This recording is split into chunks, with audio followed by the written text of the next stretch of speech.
Evening aspirants, welcome to Aspirant Dream Civil Services. How are you all? Hope so you all are doing good.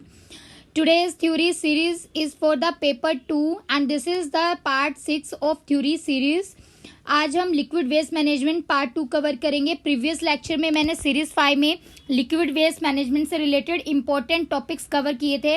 Like स्वच्छ Bharat mission के under जो भी important guidelines है related with liquid waste management and solid waste management को पूरा detail में मैंने आपको यहाँ पर कवर करवाया था. और उसके साथ ही डिफरेंट टेक्नोलॉजिकल ऑप्शंस क्या हैं फॉर लिक्विड वेस्ट मैनेजमेंट के लिए and what are the criteria for the selection of the technologies. तो ये थ्योरी क्लासेस जो है ये हिंदी और इंग्लिश दोनों मीडियम स्टूडेंट्स के लिए हैं. तो सभी स्टूडेंट्स जो हैं जो बुक्स के लिए ईमेल और कमेंट सेक्शन में कमेंट करें कि मैम बुक्स बताइए for the Hindi medium students. तो आपको सारा जो मटेरियल है सुपर टेस्ट सीरीज के थ्रू और थ्योरी क्लासेस के थ्रू हिंदी और इंग्लिश दोनों लैंग्वेजेस में प्रोवाइड किया जाएगा.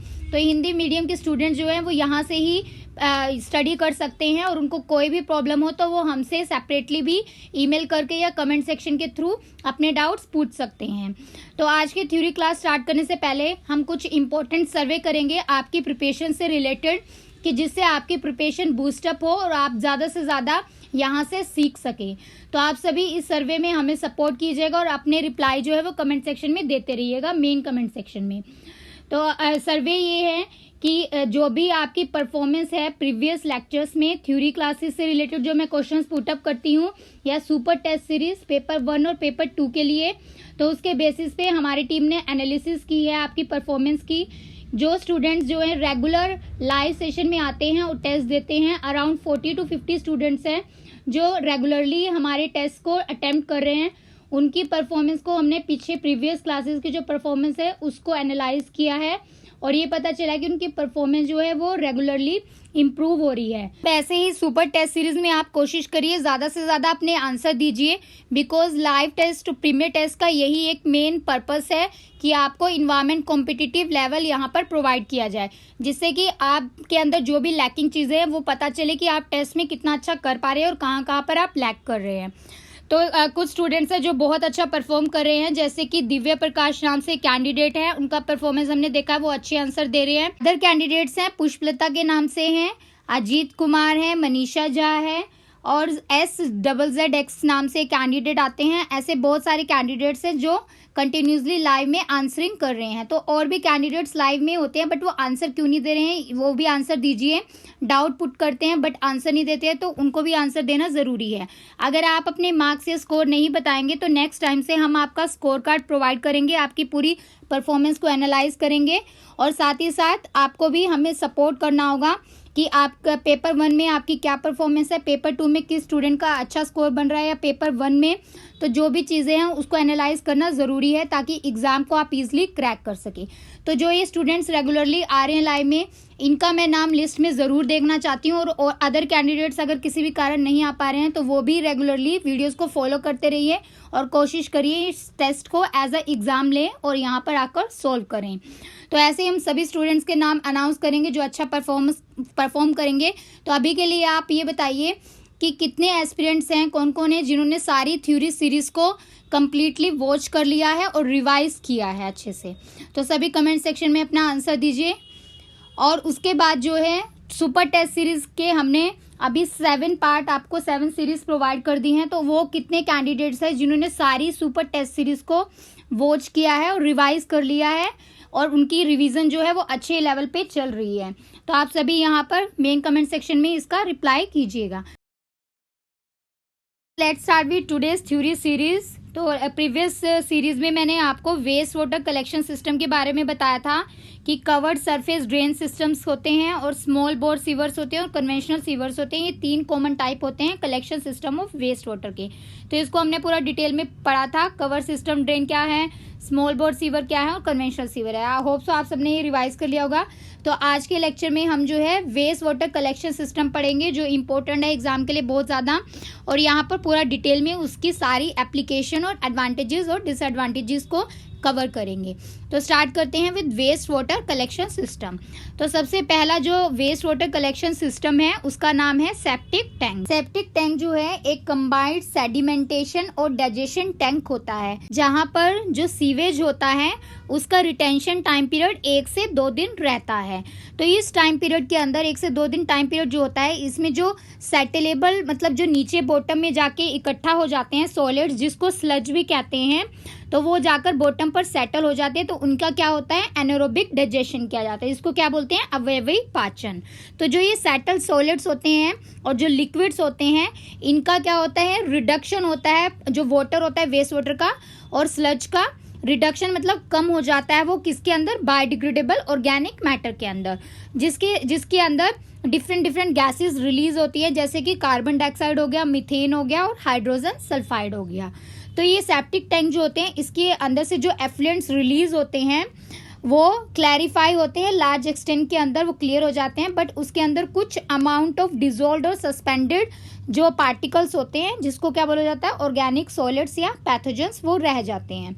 तो उन पार्टिकल्स की जो एफिशिएंसी होती है वो 30 से 50% होती है for the biological oxygen demand के लिए, और 60 से 70% होती है TSS रिमूवल के लिए। TSS क्या होता है, ये टोटल सस्पेंडेड सॉलिड्स होते हैं, पार्टिकल्स होते हैं जिनका साइज जो है 2 माइक्रोन से ज्यादा होता है, और ये वाटर कॉलम के अंदर पाए जाते हैं।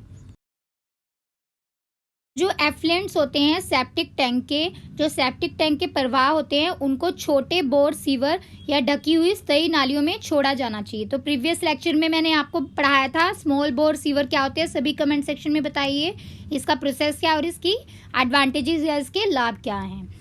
उसके बाद क्या होता है कि जो भी ड्रेन्स होते हैं, जो भी बहाव होता है, नालियों से निकलने के बाद जो पानी होता है वो छोटे सीवेज ट्रीटमेंट प्लांट से जोड़ा जाना चाहिए। और इसका दूसरा ऑप्शन क्या होता है कि जो सेप्टिक टैंक होते हैं उनका जो एफ्लुएंट डिस्चार्ज होता है उससे सोक पिट भी हम बना सकते हैं। लेकिन जो सोक पिट वाला प्रोसीजर होता है वो थोड़ा इन्वायरमेंट फ्रेंडली नहीं होता है, बिकॉज उसमें जो सॉइल होती है, सॉइल टाइप होता है, वो उसके ऊपर डिपेंड करता है कि वो इन्वायरमेंट के लिए अच्छी है कि नहीं है, या वहाँ का ग्राउंड वाटर टेबल कैसा है, या फिर वहाँ पे जो पॉपुलेशन डेंसिटी है वो कितनी है। तो अगर फाइनेंशियल रिसोर्सेज ज़्यादा हों तो इस केस में जो है सोक पिट वाले प्रोसेस को अवॉइड करना चाहिए। तो अगर हम जो एफ्लुएंट्स होते हैं, जो बहाव होता है पानी का इसमें से, उसकी क्वालिटी को अगर हमें कंट्रोल करना है या फिर रोकना है कि जो सोकेज पिट है उसकी क्लॉगिंग ना हो, इकट्ठा ना हो वहाँ पे गंद वगैरह, तो इसकी वजह से सेप्टिक टैंक्स जो हैं वो ज़रूरी होते हैं डीस्लजिंग के लिए, जो कीचड़ होता है उसको निकालने के लिए। दिस इज द जो मैंने आपको 2 सेक्शंस बताए हैं, ये 2 सेक्शन कंपार्टमेंट सेप्टिक टैंक है। के अंदर एक इनलेट चैम्बर है, बैफल्स लगे हुए हैं, पेन स्टोक्स हैं, और जो इसकी सारी डायमेंशन है वो मिलीमीटर में मेंशन है। सेप्टिक टैंक से रिलेटेड जो भी प्रोसेसेस हैं, अगर वो सेटिस्फैक्ट्री मेथड यूज किया जाए स्लज रिमूवल के लिए, कीचड़ निकालने के लिए, तो उसके लिए वैक्यूम टैंकर्स का भी यूज कर सकते हैं।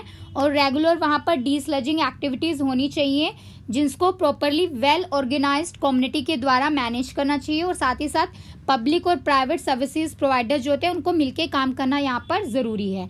अब हम देखते हैं कि इसकी एप्लीकेशंस क्या हैं, कन्वेंशनल सेप्टिक टैंक सिस्टम जो होता है, और ये कहाँ कहाँ पर यूज़ कर सकते हैं। तो प्राइमरी ट्रीटमेंट जो है वेस्ट वाटर का फ्रॉम द इंडिविजुअल हाउसेस, जो व्यक्तिगत घर होते हैं उसमें अपशिष्ट जल का प्राथमिक उपचार करने के लिए इसका इस्तेमाल किया जा सकता है। और ये सुटेबल होता है हाई वाटर टेबल एरियाज के लिए, जहाँ पर ड्रेनेज फैसिलिटी जो होती है एफ्लुएंट डिस्चार्ज की वो अवेलेबल होती है। तो उच्च जल स्तर वाले क्षेत्र होते हैं वहाँ के लिए भी ये उपयुक्त माना गया है, जहाँ पर अपशिष्ट निर्वहन के लिए जल निकासी की सुविधा उपलब्ध की गई है। और इसका तीसरा जो फ़ायदा है वो ये है, सेप्टेज स्लज कलेक्शन के लिए इसको यूज़ किया जाता है, और साथ ही साथ ट्रीटमेंट फैसिलिटी भी जो अवेलेबल होती है नियर बाय एरियाज़ में, वहाँ पर भी इसका इस्तेमाल हम कर सकते हैं। तो सेप्टेज कीचड़ संग्रह और उपचार की सुविधा पास में उपलब्ध हो, वहाँ पर भी इसका इस्तेमाल जो है वो किया जा सकता है। तो ये सारी एप्लीकेशंस है, ये इंपॉर्टेंट है, आ सकती हैं एग्जाम में, तो अच्छे से आप इसको देख लीजिए। अब हम देखेंगे कि सेप्टिक टैंक के नुकसान क्या हो सकते हैं। तो सेप्टिक टैंक में जो सेफ रिमूवल होता है सेप्टेज का, उसमें प्रॉब्लम आती है थोड़ी, क्योंकि यहाँ पर जो पॉलिसी सेप्टेज होती है डिस्पोज ऑफ करने की ओपन स्पेसेस में वो ज़्यादा अवेलेबल नहीं है, और अगर लो लैंड एरियाज हो जहाँ पर ड्रेनेज सिस्टम वगैरह जो है वो प्रॉपर ना हो और उसकी वजह से जो आसपास के लोग रह रहे हैं उनकी हेल्थ पे या एनवायरमेंट पोल्यूशन वहाँ पर फैल सकता है, तो ये इसका सबसे बड़ा नुकसान है। तो सेप्टिक टैंक जो होते हैं उनकी सेप्टेज को सुरक्षित निकालना एक सबसे बड़ी समस्या मानी जाती है।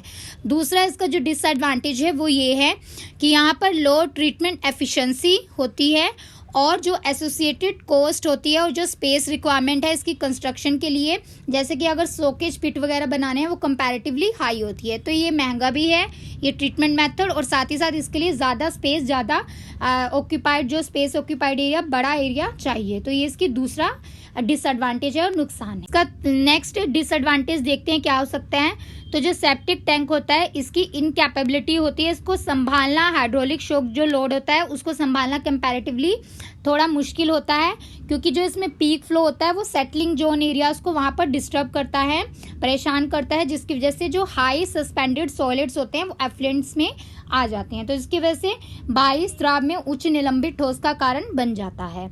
तो ये सारे इसके नुकसान हैं। नेक्स्ट जो वेस्ट वाटर कलेक्शन सिस्टम है वो होता है बायोटैंक सिस्टम। तो इस सिस्टम को डीआरडीओ ने, डिफेंस रिसर्च डेवलपमेंट ऑर्गेनाइजेशन ने डेवलप किया था for the treatment of toilet waste water के लिए।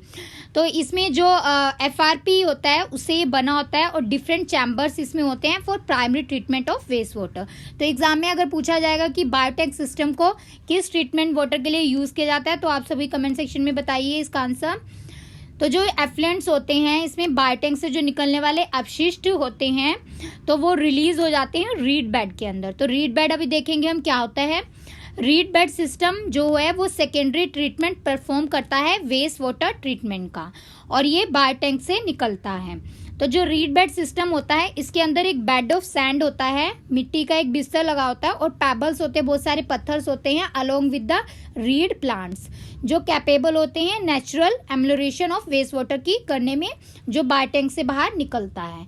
तो रीड बेड सिस्टम का सबसे बड़ा फायदा क्या है, यही है कि रीड प्लांट्स से जो एफ्लुएंट्स निकलते हैं वेस्ट वाटर से उसको नेचुरल एम्लोरेशन करता है, उसकी प्राकृतिक सुधार करता है उसके अंदर।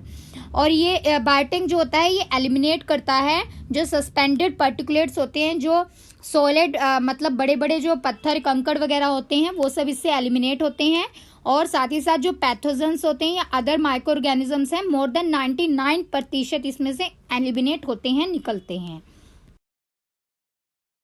फ्रेंड्स कमेंट सेक्शन में बताइए कि कितने प्रतिशत या कितने परसेंट माइक्रो ऑर्गेनिजम्स एलिमिनेट होते हैं रीड बेड सिस्टम के अंदर।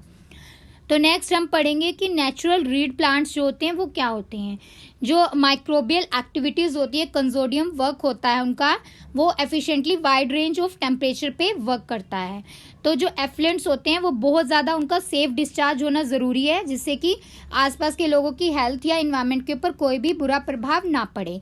तो इसलिए इनको इरिगेशन पर्पसेस के लिए भी यूज़ किया जाता है, जो भी नेचुरल रीड प्लांट से जो मीन्स जो एफ्लुएंट्स वहाँ से रिलीज होते हैं। तो एफ्लुएंट जो होते हैं रीड बेड के, इनको स्टोर भी किया जा सकता है टैंक के अंदर, और फिर बाद में इनको यूज़ कर सकते हैं डायरेक्टली, किसके लिए, एग्रीकल्चरल फील्ड्स के लिए या फिर इरिगेशन पर्पसेस के लिए। तो जो रीड बेड होते हैं उससे निकलने वाले प्रभाव को आगे कहाँ कहाँ उपयोग कर सकते हैं आप, सिंचाई के लिए, नालियों में जो सिंचाई है सीधी उनको कृषि क्षेत्रों से अगर जोड़ दें तो इससे इरिगेशन सिंचाई में बहुत ज़्यादा मदद मिलेगी। ये इमेजेस से आप समझ सकते हैं कि जो डीआरडीओ ने बायोटैंक बनाया था डिफरेंट चैम्बर्स का वो कैसा था, और रीड बेड सिस्टम कैसे तैयार किया जाता है। सोयल है यहाँ पर और पेबल्स हैं, इकट्ठे जो कंकड़ हैं उसको गैस पाइप से यहाँ पर जोड़ दिया गया, और इसमें सीवेज इनलेट लगाई गई है जहाँ से वेस्ट वाटर के लिए ट्रीटमेंट पानी जो है अंदर हम डालते हैं इसमें इनलेट के थ्रू, और यहाँ पर ये अंदर इसमें सारी प्रोसेसिंग होती है, और उसके बाद आउटलेट के थ्रू इसको हम जो भी इसमें से एफ्लुएंट्स निकलते हैं उसको हम डायरेक्टली एग्रीकल्चर फील्ड से जोड़ सकते हैं। The help of storage of the tank, तो इसको स्टोरेज कर लेंगे टैंक में, उसके बाद जब भी ज़रूरत होगी एग्रीकल्चर फील्ड में पानी वगैरह में सिंचाई देने में इसको डायरेक्टली रिलीज किया जा सकता है। तो ऐसे बायो टैंक जो है वो डिफरेंट एरियाज ऑफ कंट्रीज में परफॉर्म किए जा रहे हैं। व्हाट आर द एप्लीकेशंस, क्या उपयोग हैं रीड बेड सिस्टम के, वो हम पूरा डिटेल में देख लेते हैं। तो जो ये सिस्टम होता है ये इम्प्लीमेंटेड किया जाता है किसी भी सॉइल कंडीशन के अंदर। तो मिट्टी की स्थिति कैसी भी हो तो उसके ऊपर इस सिस्टम को हम लागू कर सकते हैं, और ये ज़्यादा सुटेबल होता है, ज़्यादा ये भूजल स्तर के वाले क्षेत्रों के लिए ज़्यादा ये उपयुक्त होता है जहाँ पर high ground water table areas होते हैं। तो इसलिए कोई भी चांस नहीं है कि वहाँ पर ग्राउंड वाटर पोल्यूशन फैले इस सिस्टम की वजह से, इसलिए इसका ये सबसे बड़ा एप्लीकेशन है, उपयोग है, और फायदा भी आप बोल सकते हैं। कुछ ऐसे जनसंख्या घनत्व वाले एरियाज है जहाँ पर पॉपुलेशन डेंसिटी ज़्यादा होती है और वहाँ पर खुले स्पेसेस जो है वो बहुत कम होते हैं, तो उन क्षेत्रों में भी ये सिस्टम बहुत ज़्यादा उपयुक्त होता है, मतलब यूज़ कर सकते हैं आप इसको, जहाँ पर शौचालय टॉयलेट्स वगैरह का निर्माण किया जाता है। तो इसमें जो रिकरिंग कॉस्ट होती है इसकी वो शून्य के मतलब ऑलमोस्ट नील होती है, कोई पैसा या खर्चा नहीं लगता है इसके अंदर। मेजर एडवांटेज इज दैट कि जो इसमें से एफ्लुएंट्स निकलते हैं वो एग्रीकल्चर पर्पसेस के लिए हम उसको रीयूज कर सकते हैं, उसका पुनः उपयोग किया जा सकता है। व्हाट आर द लिमिटेशंस, क्या क्या इसके नुकसान है, लिमिटेशंस है रीड बेड सिस्टम के। तो जो ट्रेन मैन पावर है वो ज़रूरी है इस सिस्टम को इम्प्लीमेंट करने के लिए, लागू करने के लिए, और वो जो इसको प्रशिक्षित कर सके। तो रीड बेड सिस्टम जो होता है ये बहुत ज़्यादा लाभदायक होता है treatment of any domestic waste water. Domestic waste जो है उसका ट्रीटमेंट करने के लिए जो कॉस्ट होती है, जो स्पेस रिक्वायरमेंट होती है, जो लागत है और जो स्थान की आवश्यकता है वो बहुत कम होती है for the acceptance at household level. तो इसलिए इसका लिमिटेशन है एक। फ्रेंड्स कमेंट सेक्शन में बताइए कि कौन कौन सी गैसेस रिलीज होती हैं from the septic tank system while treatment of water collection. तो जब हम वाटर कलेक्शन करते हैं सेप्टिक टैंक के थ्रू तो उसमें से कौन कौन सी गैसें रिलीज होती हैं, निकलती हैं। अब नेक्स्ट थर्ड सिस्टम जो है वो हम पढ़ेंगे जिसका नाम है एडवांस्ड ऑन साइट सिस्टम। तो ये जो सिस्टम है ये बहुत ज़्यादा फायदेमंद है और इसमें जो एफिशिएंसी होती है सेप्टिक टैंक की उसको एनहेंस किया गया है और ज़्यादा मात्रा में उसको बढ़ाया गया है, बिकॉज ये एक रिकमेंडेड सॉल्यूशन है for the anaerobic filter type. तो जो एनारोबिक फिल्टर टाइप होता है उसकी प्रोविजंस को यहाँ पे इस्तेमाल किया जाता है और साथ ही साथ जो कॉन्टैक्ट एरिएशन सिस्टम होता है उसको भी इस्तेमाल करते हैं for the treatment of septic tank effluents. तो इसका क्या फ़ायदा हो गया एडवांस वाले में, एरिएशन सिस्टम मतलब जहाँ पर एयर की ज़रूरत होती है उसकी मदद से भी ट्रीटमेंट किया जा सकता है सेप्टिक टैंक एफ्लुएंट के थ्रू, और साथ ही साथ एनारोबिक फिल्टर टाइप के थ्रू भी इसका हम ट्रीटमेंट कर सकते हैं। तो एडवांस में ये दोनों का मिक्सचर है। तो एडवांस्ड ऑन साइट सिस्टम्स होते हैं ये ब्रिक से बने होते हैं और सीमेंट वगैरह और पैकेज मटेरियल से बने होते हैं। तो इसमें ईंटों, सीमेंट और पैकेज मटेरियल का इस्तेमाल किया जाता है। तो जो ये पैकेज टाइप सिस्टम होता है ये जापानीज टेक्नोलॉजी जिसका नाम है जोकुसा उसके ऊपर एस्टेब्लिश किया गया है, और बाद में जो ये एडवांस ऑन साइट सिस्टम है इसको डेवलप किया गया था विद लाइट वेट मटेरियल के साथ, जैसे कि प्लास्टिक वगैरह का भी इसमें इस्तेमाल किया गया था और फाइबर ग्लास का भी। तो बहुत सारी कंट्रीज जो हैं इस सिस्टम को लाइट वेट मटेरियल के साथ भी इस्तेमाल करती हैं। एवरीवन कमेंट सेक्शन में बताइए कि जापानीज टेक्नोलॉजी का नाम क्या है जो एडवांस ऑन साइट सिस्टम में इस्तेमाल किया जाता है। अब हम 3 डिफरेंट टाइप्स पढ़ेंगे एडवांस्ड ऑन साइट सिस्टम के। तो ये तीनों टाइप्स जो हैं ये भी इम्पोर्टेंट है। सबसे पहला टाइप है package type anaerobic filter system. तो ये पैकेज प्रकार जो है ये अवयवाई फिल्टर सिस्टम है। यहाँ पे एनारोबिक फिल्टर सिस्टम का इस्तेमाल किया जाता है, मतलब कि एरिएशन इसमें नहीं होती है। तो जो ये packaged on site treatment system होता है ये प्री फैब्रिकेटेड भी हो सकता है, इसमें लो लीनियर डेंसिटी पॉलीइथाइलिन का इस्तेमाल भी कर सकते हैं, या फिर FRB जिसको फाइबर रीइंफोर्स प्लास्टिक बोलते हैं उसको इजीली इंस्टॉल किया जाता है बहुत शॉर्ट टाइम पीरियड के ऊपर। और इसके अंदर 2 चैम्बर्स होते हैं, एक तो सेटलिंग चैम्बर होता है और जिसको क्या बोलते हैं बसने वाला चैम्बर, और दूसरा होता है एनारोबिक फिल्टर अवयवी फिल्टर जिसको बोला जाता है। तो जो पहला चैम्बर होता है वो वर्क करता है एज अ सेप्टिक टैंक की तरह। तो यहाँ पर जो सेटलेबल सॉलिड्स होते हैं जो नीचे बॉटम के ऊपर जो मटेरियल सॉलिड मटेरियल सेटल हो जाते हैं, ठीक है, तो उनको फर्दर डिग्रेड किया जाता है एनरोबिकली, उनका ट्रीटमेंट किया जाता है बॉटम जोन के अंदर ही। तो ये हो गया फर्स्ट चैम्बर की बात। दूसरे चैम्बर में क्या होता है कि जो अप फ्लो होता है, जो ऊपर की तरफ जो पानी बहता है एनारोबिक फिल्टर का, ठीक है, उससे ये कंसिस्ट होता है। और यहाँ पर रिमूवल किया जाता है ऑर्गेनिक मैटर का। तो दूसरे चैम्बर में ऑर्गेनिक मटेरियल को रिमूव करते हैं, और फर्स्ट चैम्बर में जो बॉटम के अंदर जो सेटलेबल सॉलिड्स बैठ जाते हैं उसका ट्रीटमेंट किया जाता है। एस्पिरेंट्स, ये भी आपको याद रखना है कि जो सेप्टिक टाइप टैंक होता है एनारोबिक फिल्टर सिस्टम का, वो बायोलॉजिकल ऑक्सीजन डिमांड जो रिमूव करता है, और TSS वो अराउंड 58 से 75% रिमूव किया जाता है। What are the application of this system? इस सिस्टम का उपयोग कहाँ कहाँ कर सकते हैं? तो सबसे बड़ा इसका उपयोग जो है वो ये है कि ये एक ऑल्टरनेटिव है। कन्वेंशनल सेप्टिक टैंक की जगह हम इसको इस्तेमाल कर सकते हैं फ्रॉम द इंडिविजुअल हाउसेज से लेकर जहाँ पर ज़्यादा एफ्लुएंट क्वालिटी में डिज़ायर्ड है, मतलब जहाँ पर ज़्यादा अच्छे क्वालिटी का बहाव जो है पानी का, गुणवत्ता का ज़रूरी है, तो वहाँ पर इसको इस्तेमाल किया जा सकता है। और जो सेप्टेज स्लज कलेक्शन होता है, ये ट्रीटमेंट फैसिलिटी होती है, वो भी नियर बाय एरियाज में अवेलेबल होती है, तो ईजिली इस सिस्टम का उपयोग हम कर सकते हैं। सेकेंड टाइप जो है एडवांस ऑन साइट सिस्टम का, वो है package contact aeration system, package संपर्क वातन प्रणाली। तो इसमें भी 2 चैम्बर्स होते हैं, एक सेटलिंग चैम्बर होता है और दूसरा जो है वो कॉन्टैक्ट एरिएशन चैम्बर होता है with the synthetic plastic media से बना होता है जो। तो जो पहला चैम्बर होता है वो एज अ सेप्टिक टैंक की तरफ वर्क करता है, जहाँ पर जो सेटलेबल सॉलिड्स होते हैं वो सेटल डाउन हो जाते हैं और फिर बाद में उनको एनारोबिकली डिग्रेड किया जाता है बॉटम जोन से। तो दूसरा जो सेकंड स्टेज होता है उसमें हाई स्पेसिफिक सरफेस एरिया होता है, जिसके अंदर फिक्स्ड फिल्म प्लास्टिक मीडिया होता है जो रिटेन कर लेता है एरोबिक माइक्रो ऑर्गेनिजम्स को, जिनका हाई मास होता है उनको भी ये एब्जॉर्व कर लेता है, रिटेन कर लेता है, और फिर जो ऑर्गेनिक मैटर होते हैं वेस्ट वाटर के अंदर उसको डिग्रेड कर देता है। तो उसको जो है इजिली हम ट्रीटमेंट कर सकते हैं सेकेंड चैम्बर के थ्रू। तो जो हाई स्पेसिफिक सरफेस एरिया होता है ये सिर्फ क्लॉगिंग को ही नहीं रोकता है, मतलब जो सॉलिड मटेरियल होते हैं उनको इकट्ठा होने से ही नहीं रोकता है, बल्कि उसके साथ साथ ये उनको एक इंटेंसिव कॉन्टैक्ट प्रोवाइड करता है फिक्स्ड फिल्म के बीच में और वेस्ट वाटर के बीच में। तो ये इसका बहुत ज़्यादा फ़ायदामंद है, इसलिए इसका नाम भी इसी वजह से पड़ा है पैकेज कॉन्टैक्ट एरिएशन सिस्टम। सबसे बड़ा फ़ायदा यही है इस सिस्टम का, जो वेस्ट वाटर ट्रीटमेंट है यहाँ पर वो इंडिविजुअल हाउसेज से आप कर सकते हैं, एक एक घर से कर सकते हैं, और जो हाई एफ्लुएंट क्वालिटी है वो डिज़ायर्ड होती है फॉर रीयूज़ के लिए, उसको दोबारा भी इस्तेमाल कर सकते हैं जो इसमें से एफ्लुएंट वगैरह डिस्चार्ज होते हैं, और ये सेंसिटिव वाटर बॉडीज़ के लिए भी यूज़ किया जा सकता है। और जो रूरल एरियाज़ है, ग्रामीण एरियाज़ हैं, वहाँ पर भी कंटिन्यूस पावर सप्लाई होनी ज़रूरी है, और जो सेंसिटिव टूरिस्ट एरिया है या अदर लोकेशंस है वहाँ पर भी इस सिस्टम का इस्तेमाल किया जा सकता है।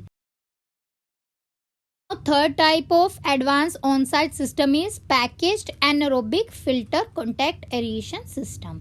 तो इसको बोला जाता है पैकेज एनारोबिक फिल्टर संपर्क वातन प्रणाली। तो इसके अंदर जो पार्ट्स हैं वो क्या क्या होते हैं? एक तो इसके अंदर एनारोबिक फिल्टर चैम्बर होता है, दूसरा कॉन्टैक्ट एरिएशन चैम्बर होता है जिसमें संपर्क वातन कक्ष जिसको बोलते हैं, और सेडिमेंटेशन चैम्बर भी होता है, और डिसइंफेक्शन चैम्बर भी होते हैं सीरीज के अंदर।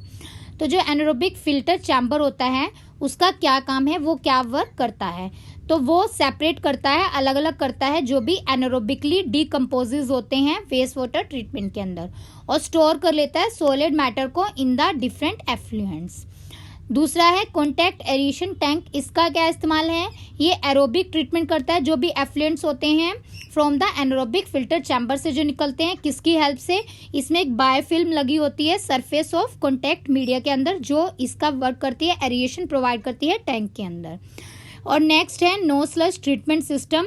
इसके अंदर क्या होता है कि जो स्लज होती है वो प्रोड्यूस होती है ट्रीटमेंट प्रोसेस के अंदर, उसको कलेक्ट कर लेते हैं, इकट्ठा कर लेते हैं एक वैक्यूम ट्रक के अंदर, और फिर फर्दर उसका ट्रीटमेंट किया जाता है और डिस्पोजल किया जाता है। तो ये तीनों चैम्बर्स के अलग अलग वर्क हैं, इसको आप अच्छे से ध्यान से समझ लीजिए, तीनों में क्या डिफरेंस है वो भी आपको समझ आना चाहिए। कोई भी प्रॉब्लम आपको हो इससे रिलेटेड, हिंदी मीडियम स्टूडेंट या इंग्लिश मीडियम स्टूडेंट, लेक्चर खत्म होने के बाद आप मेन कमेंट सेक्शन में पुट कर सकते हैं, या फिर हमसे आप ईमेल के थ्रू या मैसेंजर के थ्रू या इंस्टाग्राम के थ्रू भी, मैसेज के थ्रू आप अपने डाउट्स क्लियर कर सकते हैं। फोर्थ टाइप जो है collection waste water collection system का, उसका नाम है on site waste water disposal system, जिसको सोकेज पिट भी कहा जाता है। तो सोकेज पिट क्या होता है? ये कवर्ड पोरस वॉल चैम्बर होता है ये झरझरा दीवार वाला एक कक्ष होता है जो अलो करता है वाटर को स्लोली धीरे धीरे सोखता है ग्राउंड के अंदर। तो ये जमीन में धीरे धीरे वाटर को क्या करता है, सोखता है। ये जो सोकेज पिट होता है, सोकेज पिट होता है, इसका सबसे बड़ा वर्क क्या है, ये डायरेक्ट ट्रीटमेंट प्रोवाइड नहीं करता है वेस्ट वाटर का। इसका जो मेन प्रिंसिपल है वो ये है कि जो वेस्ट वाटर से जो एफ्लुएंट निकलता है उसको ये धीरे धीरे सराउंडिंग सोल जो उसके आसपास वाली मिट्टी है उससे पास करने से पहले उसको ट्रीटमेंट कर देता है उसका, जिससे कि वो ग्राउंड वाटर टेबल के अंदर जाके मिक्स ना हो जाए, एंटर ना हो जाए। तो जो इस सोकेज पिट है इसका सबसे बड़ा फायदा यही है। और इसकी ये जो है सिर्फ एप्लीकेबल होता है हाईली जो परमिएबल सैंडी सोइल होती है डीप ग्राउंड वाटर टेबल के अंदर। कौन सी ऐसी कंडीशंस हैं जहां पर सोकेज पिट काम नहीं कर पाता है, अगर जमीन रेतीली ना हो या फिर गीले मौसम में अगर पानी जमा हो तो उस एरियाज में ये सोकेज पिट वर्क नहीं कर पाता है, बिकॉज इसको पास करने के लिए जो मिट्टी है वो रेतीली होनी ज़रूरी है ताकि वहां से एंटर कर सके easily. This is the diagram of soakage pit system. तो ये सोकेज पिट सिस्टम का डायग्राम है। इसमें क्या होता है कि जो ये सोकेज पिट सिस्टम इजीली कंस्ट्रक्ट तो कर सकते हैं, बट ये एक इनएडिक्वेट मीन्स है अगर डिस्पोज ऑफ करना हो वेस्ट वाटर का, क्योंकि जो इसमें एफ्लुएंट रिलीज होते हैं वो एक छोटे एरिया के अंदर इकट्ठे हो जाते हैं और वहां पर क्लॉगिंग कर देते हैं और ये इजीली ट्रीट नहीं कर सकते हैं इससे वेस्ट वाटर। बहुत सारे केसेस ऐसे भी हैं जिसमें ग्राउंड वाटर बैक्टीरियल पोल्यूशन हो जाता है और जो एक्वीफर्स होते हैं आसपास सोकेज पिट एरिया के वो पॉल्यूटेड हो जाते हैं। तो इससे ये सबसे बड़ी प्रॉब्लम है इन सेप्टिक टैंक सिस्टम की। और इसमें जो डीस्लज होते हैं वो रेगुलरली नहीं किए जाते हैं कंट्री के अंदर, तो यहाँ पर कीचड़ जो है रेगुलरली नहीं निकाला जाता है with the help of this system, क्योंकि इनकी ये डिसएडवांटेज है। तो ये चीपेस्ट तो है ही है, बट इसमें जो डिस्पोजल होता है सेप्टिक टैंक के अंदर एफ्लुएंट्स का वो 20 मीटर दूर होना चाहिए ड्रिंकिंग वाटर सोर्सेज से, जहाँ पर पीने का पानी है उससे 20 मीटर दूर होना चाहिए। और अनदर जो सोकेज पिट है उससे भी वो 20 मीटर की दूरी पर होना जरूरी है। What are the application of this system. तो सोकेज पिट की एप्लीकेशन क्या क्या है, जहाँ पर ग्राउंड जो है वो परमिएबल हो, जहाँ की जमीन जो है वो पारगम्य हो, जहाँ पर सैंडी सॉइल अवेलेबल हो और जहाँ पर पॉपुलेशन डेंसिटी जो है वो लेस होती है, और साथ ही साथ जो प्लॉट साइज एरिया वो भी लार्ज होना चाहिए इसको सिस्टम को मैनेज करने के लिए, इंस्टॉल करने के लिए। तो वो जो वाटर सप्लाई होती है वो वहाँ पर पाइपलाइंस के थ्रू होनी चाहिए ताकि ड्रिंकिंग वाटर या जो भी वाटर सप्लाई है वो पोल्यूटेड ना हो, कंटामिनेटेड ना हो, उसका कोई भी प्रदूषण ना हो। और डीप वाटर टेबल जो है वो एटलीस्ट कितना होना चाहिए, 5 metre below the bottom of soakage pit. तो पाइपलाइन जो होती है, गहरे जल स्तर जो होते हैं उसमें सोकेज पिट का जो कम से कम मीटर है वो कितना होना चाहिए, 5 मीटर होना चाहिए। जो सेप्टिक टैंक होते हैं उनको वेल मेंटेन करना, उनकी जो नियमित रूप से उनको इस्तेमाल करना बहुत ज़रूरी है और उनकी जो डीस्लज है वो रेगुलरली करना बहुत ज़रूरी है। तो नियमित रूप से उसकी जो कीचड़ वगैरह था उसको हटाना ज़रूरी है। ये one of the cheapest alternative है, तो मैंने आपको बताया ही है, for the disposal of septic tank effluents. तो ये सस्ता भी है। हम डिटेल में पढ़ेंगे कि decentralise waste water treatment system क्या होते हैं। तो ये विकेंद्रीकृत अपशिष्ट जल उपचार प्रणाली क्या है, ये भी बहुत ज़रूरी है, आपके सिलेबस से रिलेट करता है पूरा। तो जो सर्वे किया गया है इंडिया के अंदर उससे ये पता चला है कि इंडिया के अंदर बहुत ज़्यादा wide diversity of different decentralise waste water treatment technology available है। तो जो ये टेक्नोलॉजी है इनको क्लासिफाई किया है 2 सिस्टम्स के अंदर, जो है वो नेचुरल है और दूसरा है बिल्ड ट्रीटमेंट सिस्टम। तो जो दूसरा है बिल्ड ट्रीटमेंट सिस्टम जिसको कहते हैं, इसको क्लासिफाई किया गया है 2 हिस्सों में, एक एरोबिक होता है और एक एनारोबिक ट्रीटमेंट सिस्टम होता है।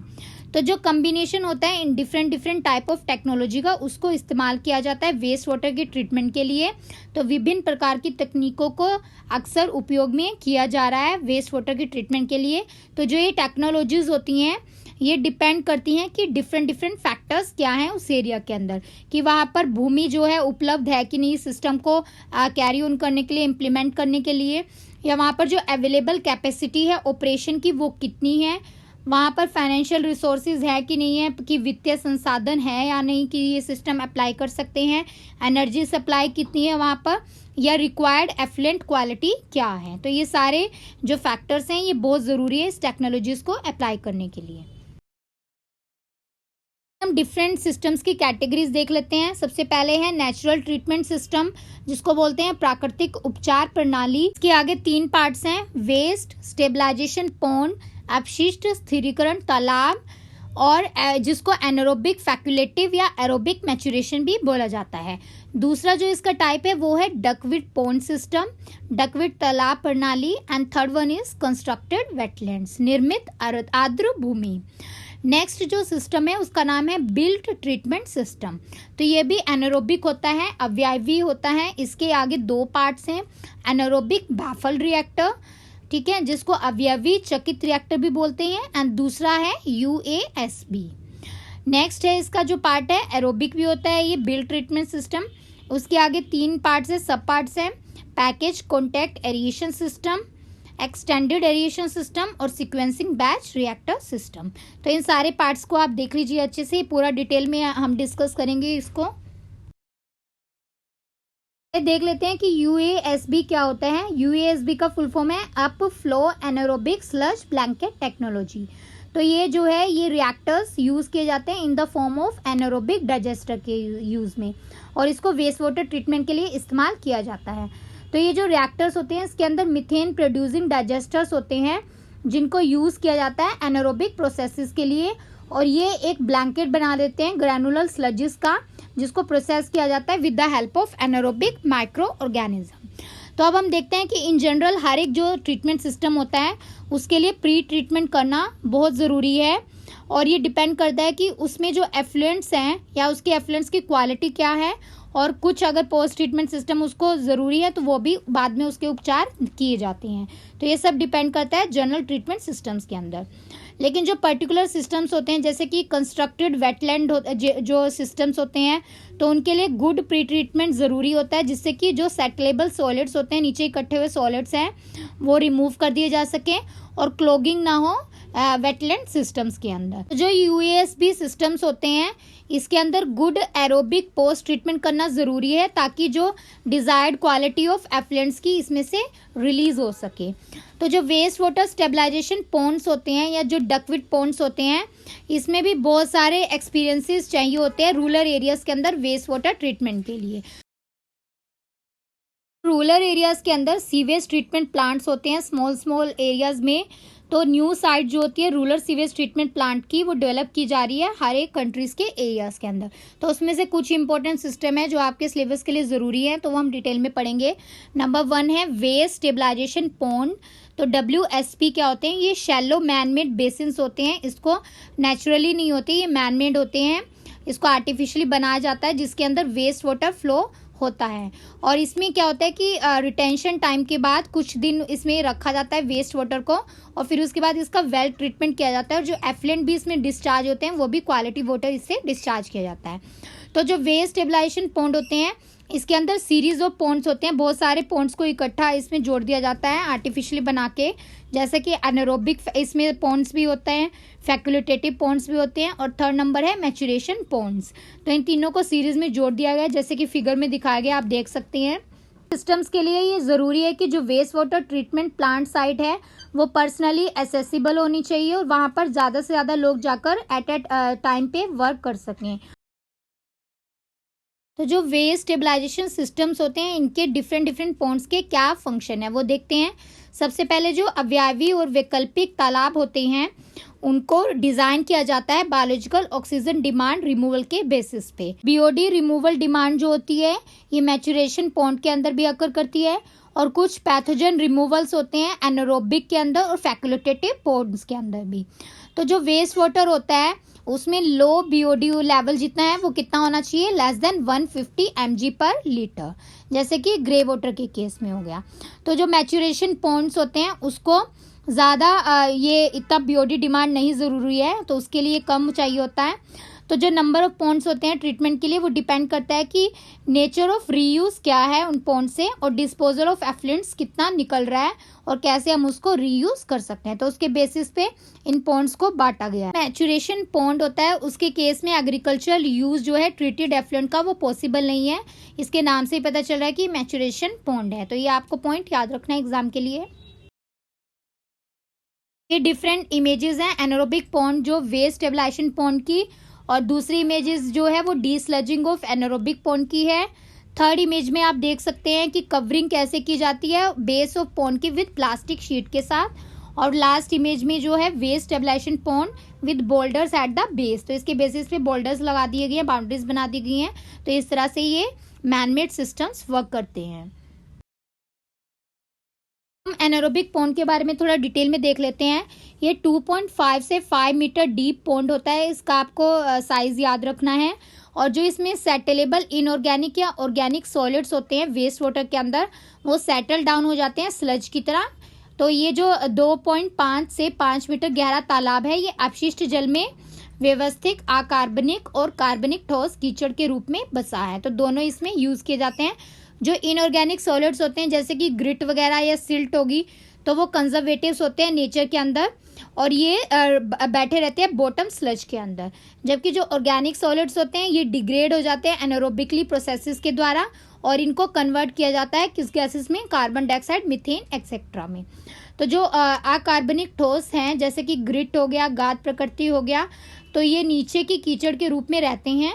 जबकि जो कार्बनिक ठोस हैं वो अव्यायी रूप से अवक्रमित होते हैं और कार्बन डाइऑक्साइड और मीथेन आदि में परिवर्तित हो जाते हैं। तो इनकी प्रॉपर फंक्शनिंग के लिए जो एनारोबिक पॉन्ड्स होते हैं डीस्लजिंग करनी जरूरी है। कब तक? Every 1 to 2 years. तो हर 1 से 2 साल के अंदर इंटरवल्स के अंदर इनकी डीस्लजिंग करनी जरूरी है। किसकी? अव्यायी तालाबों के समुचित कार्य के लिए। इंपॉर्टेंट पॉइंट है एनारोबिक पॉन्ड का, ये एक इम्पोर्टेंट सोर्स है हाइड्रोजन सल्फाइड फॉल जो ऑर्डर होती है उसका, क्योंकि यहाँ पर जो सल्फेट होते हैं उनका रिडक्शन होता है, वो रिड्यूस हो जाते हैं सल्फाइड में। तो इसलिए जो आसपास की कवरिंग एरियाज होते हैं वो रिकवर किए जाते हैं in the form of biogas, और फिर बाद में उनको एक्सप्लोर किया जाता है, यूज किया जाता है। यहाँ पर हाई वाटर टेबल एरियाज होते हैं, वहां पर ज्यादा चांस होता है कि ग्राउंड वाटर पोल्यूशन हो सकता है। तो इन एरियाज में जो स्टेबलाइजेशन पॉन्ड सिस्टम है वो बहुत जरूरी है एस्टेब्लिश करना। और जो पॉन्ड बेस्ड टेक्नोलॉजी है वेस्ट वाटर ट्रीटमेंट की, वो भी उन एरियाज के लिए बहुत जरूरी है। सभी कमेंट सेक्शन में बताइए कि एनारोबिक पॉन्ड का लिए कितना डीप होना ज़रूरी है, इसका साइज कितना होना चाहिए। नेक्स्ट है फैकल्टेटिव पॉन्ड सिस्टम। तो ये 1 से 1.5 मीटर लार्ज शैलो पॉन्ड होता है जिसमें pre settled waste water receive किया जाता है फ्रॉम द एनारोबिक पॉन्ड से। तो यहाँ पर जो पूर्व व्यवस्थित अपशिष्ट जल है वो प्राप्त करते हैं अव्ययी तालाब से जो आता है। और जो इसकी फंक्शनिंग होती है इस पॉन्ड की, वो किसके ऊपर बेस्ड होती है? एल्गल बैक्टीरियल सिम्बोसिस के ऊपर। This is very very important point, ये आपको याद रखना है। और जो टॉप लेयर होती है एरोबिक लेयर जिसको बोलते हैं, जहाँ पर ऑक्सीजन सप्लाई होता है, इसके थ्रू होता है ऑक्सीजन सप्लाई एल्गल फोटोसिंथेसिस के थ्रू। और फिर बाद में ये टेकन अप किए जाते हैं बाय द बैक्टीरिया, जो क्या करते हैं? डिग्रेड कर देते हैं नॉन सेटलेबल मटेरियल्स को, जो सेटल नहीं कर पाते, बैठ नहीं पाते बॉटम के अंदर। साथ ही साथ जो डिजोल्व्ड ऑर्गेनिक मैटर होते हैं उनको भी डिग्रेड किया जाता है। तो जो एल्गल और माइक्रोबियल बायोमास होता है वो फाइनली सेटल हो जाता है बॉटम में, और फिर वो एनारोबिकली उसको डिग्रेड किया जाता है इस प्रोसेस के द्वारा, जिसका नाम है फैकल्टेटिव पॉन्ड। तो ये इंपॉर्टेंट है बहुत एग्जाम के लिए, यहाँ से क्वेश्चन आ सकता है।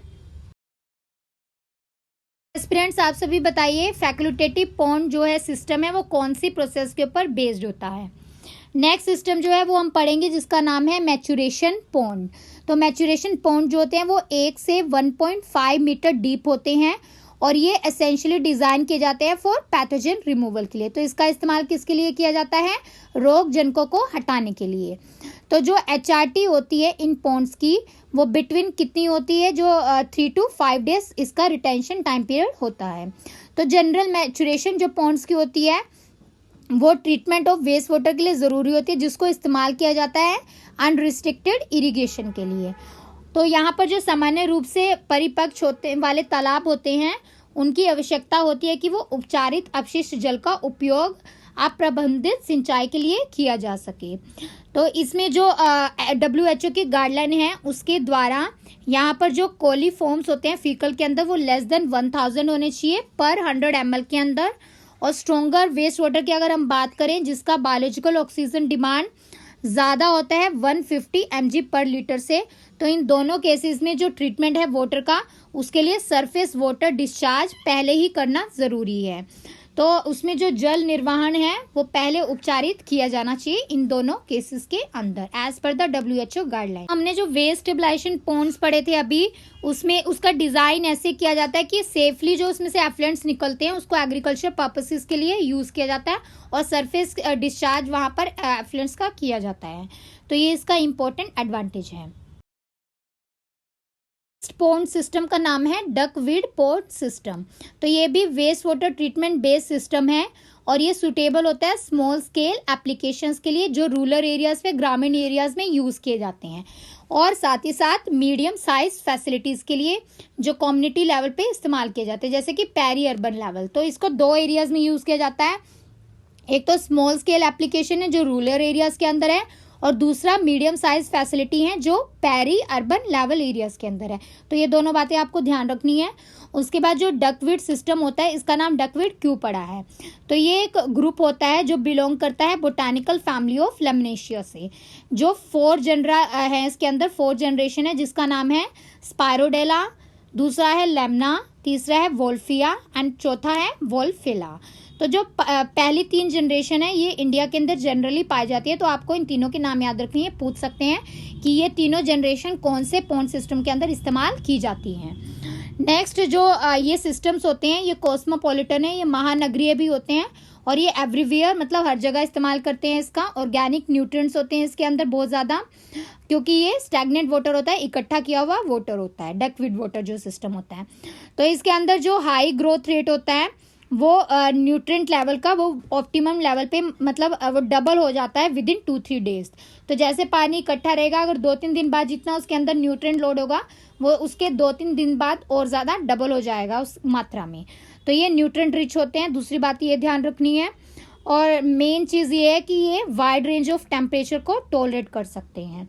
तो ये कौन से तापमान तक रह सकते हैं वो आपको याद रखना है, 100 से 460 degree Celsius, 100 to 460 degree Celsius. तो ये डिपेंड करता है जनरा के ऊपर कि कौन सी जनरा से वो पॉन्ड बना है, फर्स्ट है, सेकंड है या थर्ड है। तो इस प्लांट का जो साइज होता है वो बहुत स्मॉल होता है, ये भी आपको ध्यान रखना है। तो ये सारी इसकी कैरेक्टरिस्टिक्स है डकवीड पॉन्ड सिस्टम की। जो डकवीड होते हैं ये बहुत जल्दी फास्ट मतलब बहुत तेजी से बढ़ते हैं वेस्ट वाटर के अंदर, जो अपशिष्ट जल होता है उसके अंदर बहुत तेजी से बढ़ते हैं, और साथ ही साथ जो इसके अपटेक ऑफ न्यूट्रिएंट्स होता है वेस्ट वाटर से वो भी बहुत क्विकली होता है। तो बहुत जल्दी ये वेस्ट वाटर से न्यूट्रिएंट्स को खींच लेते हैं और ये ग्रीन मैट फॉर्म कर देते हैं पानी के ऊपर। तो आपने देखा होगा पानी के ऊपर ग्रीन ग्रीन एक जो लेयर बनी होती है, तो this is the duckweed growth. उसके बाद जो नॉर्मल सेटलिंग होती है वेस्ट वाटर की, वो उस केस में क्या होता है, बायो एक्यूमुलेशन होता है न्यूट्रिएंट्स का डकवीड के अंदर। तो जो भी न्यूट्रिएंट्स होते हैं वो पानी के अंदर जो ये ग्रीन लेयर होती है वो सारे न्यूट्रिएंट्स को अब्जॉर्व कर लेती है, जिसको क्या बोलते हैं, बायो एक्यूमुलेशन। तो जो भी उसके पोषक तत्व है वो जैव संचय हो जाते हैं। उसके बाद जो डकवीड है उसकी एबिलिटी होती है कि ये बायो एक्यूमुलेट कर सकती है up to 99% of the nutrients from the waste water. तो इसका सबसे बड़ा फायदा है। और जो डिजोल्व सॉलिड्स होते हैं उससे भी, इवन जो हैवी या टॉक्सिक एलिमेंट्स भी होते हैं वेस्ट वाटर के अंदर, उनसे भी ये मतलब बायोक्यूमुलेट कर सकती है न्यूट्रिएंट्स। बाद में ये स्थायी रूप से जो अपशिष्ट जल होता है वहां से हटा दिए जाते हैं, क्योंकि ये पौधों की कटाई यहाँ पर की जाती है। तो उसके बाद जो बायोलॉजिकल ऑक्सीजन डिमांड होती है या केमिकल ऑक्सीजन डिमांड होती है वो कम हो जाती है, सस्पेंडेड सॉलिड्स भी कम हो जाते हैं, और जो बैक्टीरियल या हेल्मिनिथिक पैथोजेंस होते हैं, कुछ ऑर्गेनिक कंपाउंड्स होते हैं जैसे कि आयन हो गए, पोटेशियम के, नाइट्रोजन, फॉस्फेट या कुछ हैवी मेटल्स होते हैं वेस्ट वाटर के, तो उन सबको सेफली जो है डिस्पोजल किया जाता है from the waste water treatment method of duckweed. तो ये इसके सारे फायदे हैं, इस मेथड को आप अच्छे से समझ लीजिए।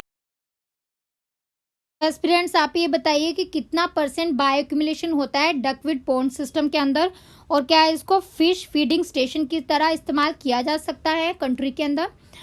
अब हम देखेंगे कि what are the advantages of duckweed based treatment of waste water. तो इसके क्या उपचार हैं, क्या लाभ है इस सिस्टम की। तो जो डकवीड होते हैं रैपिडली ग्रो करते हैं, बहुत तेजी से बढ़ते हैं जैसे कि मैंने आपको बताया, और ये कैपेबल भी होते हैं, न्यूट्रिएंट अपटेक भी कर लेते हैं वाइड रेंज में इन्वायरमेंटल कंडीशन के अंदर। तो as compare to other aquatic plant की मात्रा में ये लेस सेंसिटिव होते हैं लो टेम्परेचर के ऊपर, और हाई न्यूट्रिएंट लेवल के ऊपर। और साथ ही साथ इसमें जो पीएच फ्लक्चुएशन होती है, पेस्ट या डिजीज होती हैं, तो उसके लिए ये लेस सेंसिटिव होती हैं। तो जैसे कि मैंने बताया था कि इनके लिए कितना टेम्परेचर चाहिए डकवीड ग्रोथ के लिए, तो वो भी आप कमेंट सेक्शन में जल्दी से आंसर दीजिए सभी। तो जो डकवीड होते हैं और जो इनके एसोसिएटेड माइक्रो ऑर्गेनिज्म होते हैं, सूक्ष्म जीव होते हैं, ये कैपेबल होते हैं अब्जॉर्व करने में और डिसइंटीग्रेट करने में नंबर ऑफ टॉक्सिक कंपाउंड्स को। तो ये जो जुड़े हुए सूक्ष्म जीव हैं वो जहरीली यौगिकों को अवशोषित और विघटित करने में सक्षम होते हैं। तो जो डकवीड होते हैं ये अब्जॉर्व किए जाते हैं कि एफिशिएंटली अब्जॉर्व करते हैं हैवी मेटल्स को, ये इनकी सबसे बड़ी एडवांटेज है, फ़ायदा है। तो इनकी जो ये कैरेक्टरिस्टिक है डकवीड की, ये एज अ फीडर की तरह यूज़ की जाती हैं क्योंकि ये डाइजेस्ट कर लेते हैं, उसको ऑब्जर्व कर लेते हैं। तो जब ये न्यूट्रिएंट रिच वाटर्स के अंदर ग्रो करते हैं डकवीड, तो इनकी हाई प्रोटीन एफिशिएंसी होती है, इनके अंदर न्यूट्रिएंट ग्रोथ बहुत ज़्यादा होती है और जो इनके अंदर फाइबर कंटेक्ट होता है वो बहुत कम होता है। तो डकवीड के अंदर प्रोटीन तो उच्च मात्रा में होता है, लेकिन उसकी अपेक्षाकृत में जो फाइबर होता है, फाइबर सामग्री होती है, इसके अंदर कम होती है। तो ये पॉइंट भी आपको एग्जाम के लिए याद रखना है। तो जो डकवीड की हार्वेस्टिंग होती है इन प्लांट्स की, वो वाटर सरफेस से ईजिली हम कर सकते हैं, इनकी कटाई जो है वो ईजिली हम पानी में से कर सकते हैं। तो ये भी इनकी सबसे बड़ी एडवांटेज है, लाभ है। फ्रेंड्स आज हम इतना ही पढ़ेंगे। तो आज हमने वेस्ट वाटर कलेक्शन सिस्टम पढ़े हैं, थोड़ा सा रिवीजन करा देती हूँ आपका, जिसमें हमने सेप्टिक टैंक के बारे में पढ़ा है, सेप्टिक टैंक क्या होते हैं और इसके दो ऑप्शन कैसे कैसे हैं, दो कंपार्टमेंट में सेप्टिक टैंक जो है कैसे वर्क करता है और इसकी एडवांटेजेस क्या हैं और इसके नुकसान क्या हैं। उसके बाद हमने दूसरा सिस्टम पढ़ा है जिसका नाम है बायोटैंक सिस्टम। तो बायोटैंक सिस्टम जो डीआरडीओ ने बनाया था, डिफरेंट चैम्बर थे, उसके साथ ही हमने रीड बेड सिस्टम पढ़ा है, उसकी एप्लीकेशन, उसके उपयोग पढ़े हैं और उसकी लिमिटेशन या उसकी सीमाएं क्या हैं। तीसरा जो हमने सिस्टम पढ़ा है उसका नाम है एडवांस्ड ऑन साइट सिस्टम। तो ये भी आपको याद रखना है, इसकी 3 कैटेगरी मैंने बताई थी, टाइप्स बताए थे, कमेंट सेक्शन में बताइए जल्दी से तीनों टाइप। तो फर्स्ट टाइप था package type anaerobic filter system, उसके बाद पैकेज कॉन्टैक्ट एरिएशन सिस्टम पढ़ा था हमने और package anaerobic filter contact aeration system पढ़ा था। तो फोर्थ टाइप जो है वो on site waste water disposal system है, जिसको सोकेज पिट भी बोलते हैं। सोकेज पिट के हमने एप्लीकेशन देखे थे और लास्ट में हमने decentralise waste water treatment systems पढ़े हैं, इंडिया बेसिस पे कौन कौन से नेचुरल सिस्टम यूज किए जाते हैं। तो नेचुरल ट्रीटमेंट सिस्टम के 3 टाइप बताइए, कमेंट सेक्शन में सभी आंसर दीजिएगा, मेन कमेंट सेक्शन में आंसर देना है, इससे पता चलेगा कितने स्टूडेंट्स ने ध्यान से इस लेक्चर को सुना है।